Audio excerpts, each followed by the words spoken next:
இன விடுதலையினுடைய அந்த பங்களிப்பை, இன விடுதலையினுடைய அந்த போராட்டத்தை ஆவணப்படுத்த வேண்டும் என்று எப்போதும் சொல்லி வருவார். யாருக்கும் தெரியாத ஒரு பிரிவை, உயிரை காப்பாற்றுகின்ற அந்த பிரிவை இன்றைக்கு அதை பெருமைப்படுத்துகின்ற வகையில், அவர்களை பாராட்டுகின்ற வகையில் இன்றைக்கு இந்த திரைப்படம் எடுத்திருக்கின்ற இந்த படக்குழுவிற்கு உண்மையாவே துணிச்சலாக எந்த சமரசமும் இல்லாமல் இந்த படக்குழுவினர் நம்முடைய திட்டு அவருடைய தலைமையில் இதை எடுத்திருக்கிறார்கள்.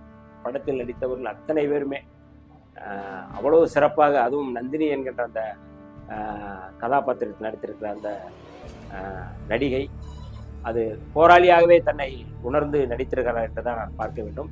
அவர் உண்மையாகவே பாராட்டுக்குரியவர். அந்த ரத்தம் அந்த எடுத்துகிட்டு போகிற அந்த காட்சி, அது ரத்தம் கொடுக்கிறது. ஏன்னால் நாங்கள் அந்த இங்கேருந்து ரத்தத்தை கொடுப்பதற்கு எத்தனை முறை நாங்கள் சிரமப்பட்டு அதை எடுத்துகிட்டு போயிருக்கிறோம் என்று அந்த களத்தில் நின்றவன் என்கின்ற அடிப்படையில் அதையெல்லாம் இன்றைக்கு அந்த காட்சியை பார்க்கும் பொழுது அவ்வளவு ஒரு உயிர்ப்போடு கனமாக அதை பல இடங்களில் கண்கலங்க வைக்கின்ற காட்சிகள் இருக்கின்றன. உலகம் முழுக்க இருக்கிற தமிழர்கள் எல்லோரும் சேர்ந்து இந்த படத்தை நாம் வெற்றி படமாக மாற்ற வேண்டும்.